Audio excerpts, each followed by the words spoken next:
जूनागढ़ नामक गांव में एक तालाब था।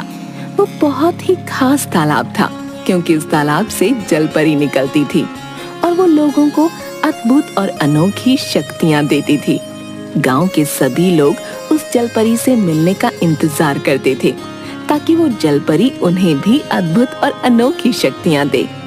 उसी तालाब के पास एक छोटी सी कुटिया थी और उसी कुटिया में दो साधु रहा करते थे। उन दोनों साधुओं ने जलपरी को देखा था और उस वक्त जलपरी ने उन दोनों साधुओं को एक बहुत ही खास, अद्भुत और अनोखी शक्ति दी थी।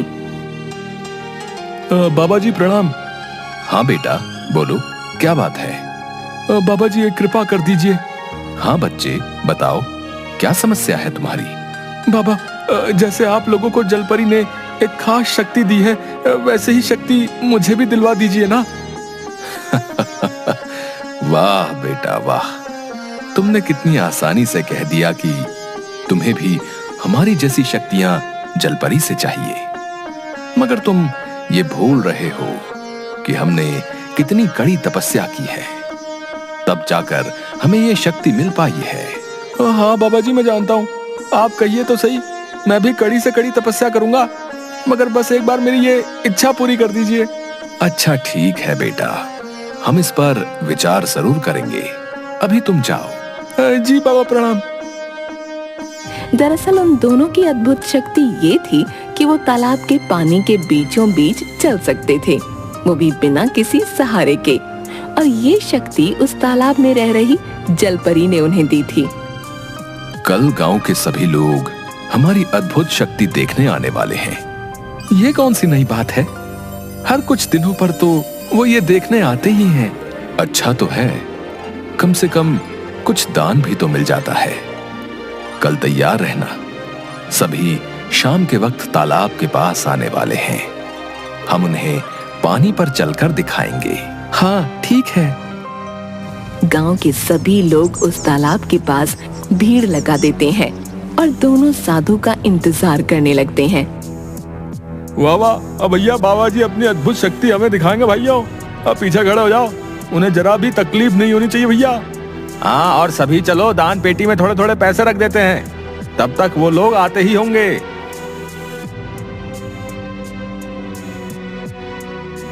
कुछ देर में दोनों साधु वहां आते हैं। अरे देखो देखो देखो, बाबा जी आ गए। बाबा जी की जय, बाबा जी की जय। आप सभी शांत हो जाइए, शांति रहेगी तभी हम अपनी अद्भुत शक्ति दिखा पाएंगे। हाँ हाँ बाबा जी, हम सभी शांत हैं। चुप जाओ सभी। दिखाइए बाबा जी, आप लोग अपनी अद्भुत शक्ति दिखाइए। दोनों साधु अपनी अपनी आंखें बंद करते हैं और मंत्र पढ़ना शुरू करते हैं। सभी लोग गौर से दोनों बाबाओं को देख रहे थे। कुछ मिनट तक मंत्र पढ़ने के बाद दोनों पानी पर उतरते हैं। हर हर महादेव। पहले एक साधु पानी पर चलता है, उसके बाद दूसरा। ये दृश्य देख सभी जोर जोर से तालियां बजाने लगते हैं। वाह, बाबा जी ने कमाल कर दिया भाई। देखा आप लोगों ने, ऐसी शक्ति तो दुनिया में किसी के पास नहीं होगी। आप दोनों के अलावा तो हमने कभी किसी को पानी पर चलते नहीं देखा। धन्य हो बाबा, आप लोग धन्य हो। लोग वहीं खड़े हो जाते हैं और दोनों साधुओं को बार बार पानी पर चलकर दिखाने को कहते हैं। बस बस, आज के लिए इतना ही। अगर आप सभी को हमारी ये शक्ति अच्छी लगी हो तो कृपया अपनी इच्छा से जितना बन पड़े उतना दान करके ही जाइएगा। सभी लोग पैसा उन दोनों साधुओं के नाम दान करके चले जाते हैं। वाह, आज तो सभी ने दिल खोलकर दान किया है। हाँ, बस आगे भी इसी तरह ये गांव वाले हमें दान करते रहें। दोनों साधुओं ने गांव वालों को बताया था कि जितना भी पैसा दान में मिलता है वो सब गरीबों में बांटा जाता है। जिस वजह से गांव वाले ज्यादा पैसे दान किया करते थे।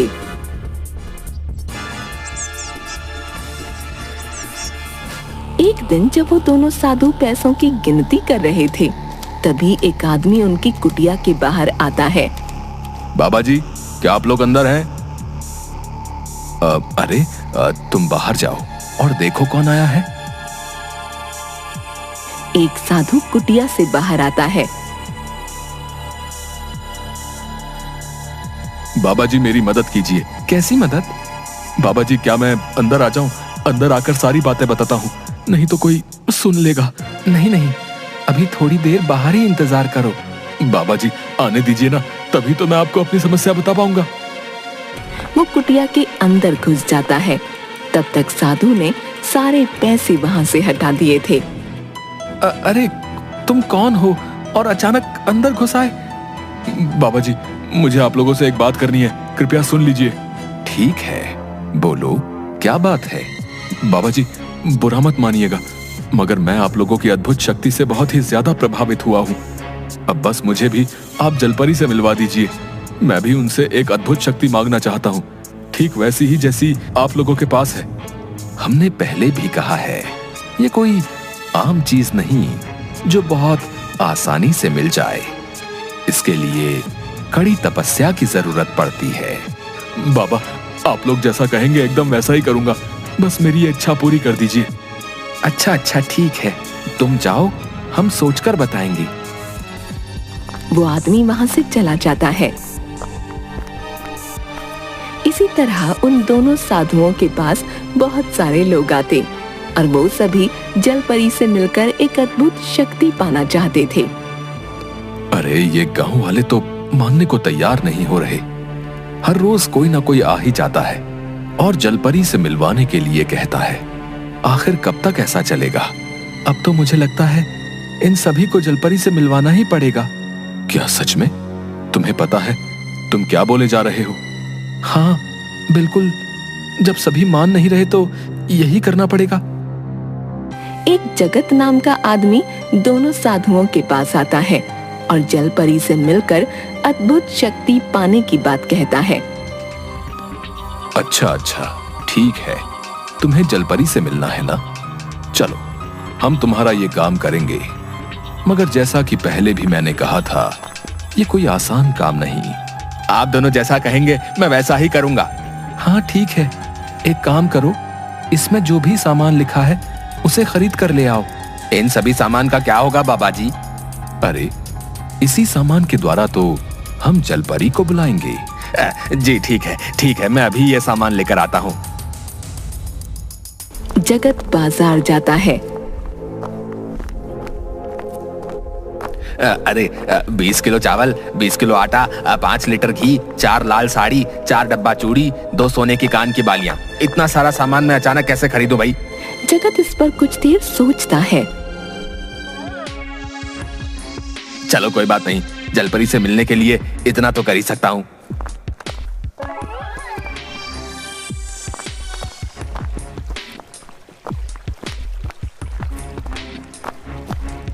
ये लीजिए, मैं सभी सामान लेकर आ गया।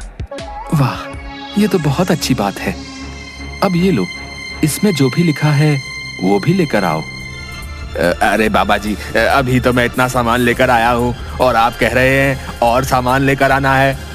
बेटा, हवन का सामान तो तुम लेकर ही नहीं आए। ये तो सारा सामान जलपरी के नाम चढ़ेगा। बाकी हवन के लिए भी तो सामान चाहिए। वापस जगत बाजार आता है और हवन का सामान खरीद कर ले जाता है। बाबा, अब मेरे पास बिल्कुल भी पैसे नहीं बचे हैं। आपने जो भी कहा वो मैं सब लेकर आ गया हूँ। हाँ बेटा, अब कुछ भी नहीं चाहिए। हम आज से ही हवन शुरू करते हैं। दोनों साधु सारा सामान एक साथ रख देते हैं और हवन शुरू करते हैं।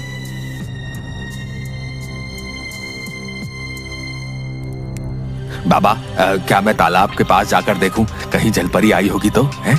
नहीं बेटा, आज तो पहला ही दिन है। हवन के 7वें दिन हम तालाब के पास जलपरी को देखने जाएंगे।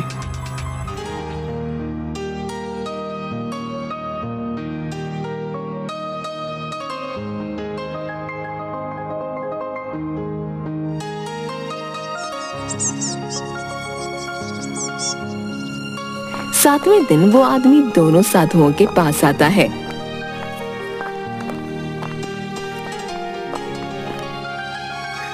क्या हुआ बाबा जी, आज तो जलपरी आएगी ना? आएगी ना? बताओ बताओ। हाँ जरूर। वो दोनों साधु जगत को तालाब के पास लेकर आते हैं, आंखें बंद करते हैं और मंत्र पढ़कर कहते हैं, नहीं बेटा, जलपरी कह रही है वो तुमसे प्रसन्न नहीं हुई है। शायद तुमने कुछ पाप कर रखा है, इसलिए वो तुम्हें नजर नहीं आएगी। मगर बाबा जी, फिर वो सभी सामानों का क्या हुआ जो मैंने दिया था? अब वो तो जलपरी के नाम चढ़ गया और उन्होंने उसे ले लिया था। अब वो उसे वापस तो नहीं ही करेंगी। ये सुन वो आदमी बहुत दुखी हो जाता है और वहां से चला जाता है। इस तरह वो दोनों साधु पूरे गांव में सभी को जलपरी से मिलवाने के बहाने ढेर सारा सामान लेने लगते हैं। गांव वाले उनकी बातों में आने लगते हैं और बार बार हवन करवाने लगते हैं, ये सोचकर कि एक ना एक दिन तो जलपरी उनसे खुश होगी। साथ ही साथ वो दोनों तालाब के पानी पर चलकर अपनी अद्भुत शक्ति दिखाकर भी गांव वालों से दान के बहाने पैसे कमाने लगते हैं।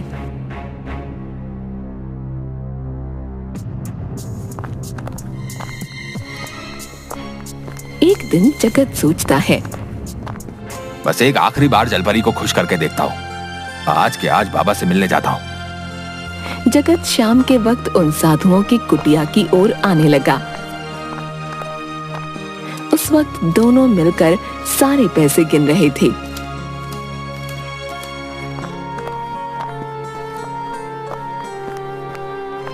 गांव वाले सच में कितने मूर्ख हैं। मतलब कितनी आसानी से हमारी बातों में आ रहे हैं। इन्हें लग रहा है सच में जलपरी आएगी। वही तो, इन्हें मूर्ख बनाना बहुत ही आसान है। जब कोई जलपरी है ही नहीं तो जलपरी आएगी कहां से? बस मैं तो चाहता हूं ये सभी ऐसे ही मूर्ख बनते रहें और हम मालामाल बनते रहें। ये सब जगत सुन लेता है।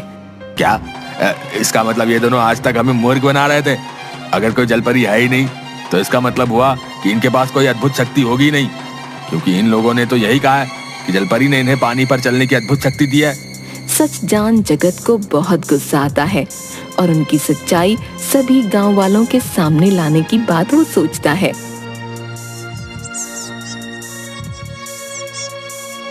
कुछ दिनों बाद वापस साधु तालाब पर चलकर दिखाने आते हैं। तभी जगत कहता है,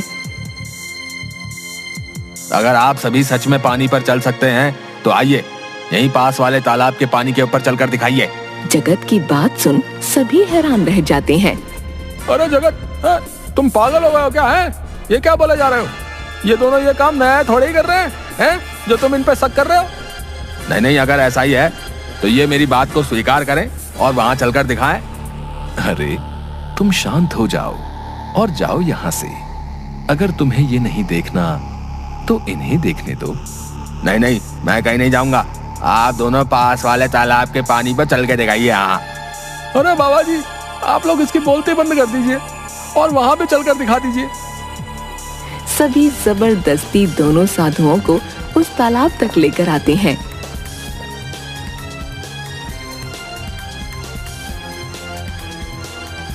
जैसे ही दोनों उस तालाब के पानी में जाते हैं, एक कदम भी पानी पर नहीं रख पाते और पानी में गिर जाते हैं।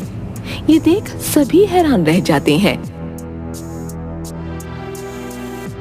अरे हम वापस करते हैं, इस बार गलती हो गई।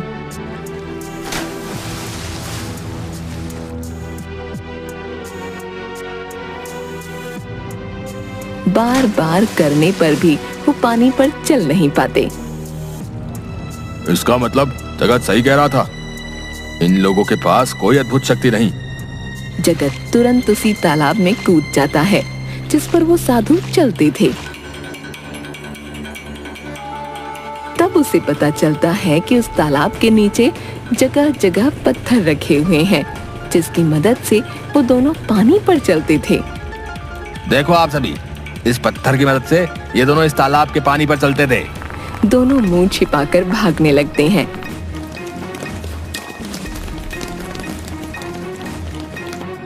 तभी गांव वाले उन्हें पकड़ लेते हैं।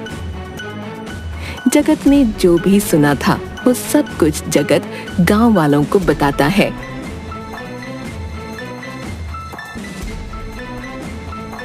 अब बताइए जरा, आप लोगों ने ऐसा क्यों किया, बताइए। अब हमें माफ कर दो। अब दरअसल हमने झूठ बोला था कि जलपरी ने हमें अद्भुत शक्ति दी थी जिसकी मदद से हम पानी पर चल सकते हैं। असल में तो कोई जलपरी है ही नहीं और न ही हमारे पास कोई अद्भुत शक्ति है। तालाब में किस जगह पर कहां-कहां पत्थर रखे हुए हैं हमें पता था, इसलिए हम आसानी से उन पत्थरों पर चल लेते थे, जिससे लगता था कि हम पानी पर चल रहे हैं और आप सभी को मूर्ख बना रहे थे। हाँ, और जब सभी हमारे पास आने लगे और जलपरी से मिलने की जिद करने लगे, तब हमने आप सभी से झूठ बोला कि जलपरी को खुश करने के लिए हम हवन करेंगे। वो सारा सामान हम ही रखते थे, जलपरी नहीं। और दान के बहाने भी जितने पैसे आप लोग देते थे वो भी हम ही रखते थे। ये सुन सभी गांव वाले बहुत गुस्सा हो जाते हैं और उन्हें मारने लगते हैं।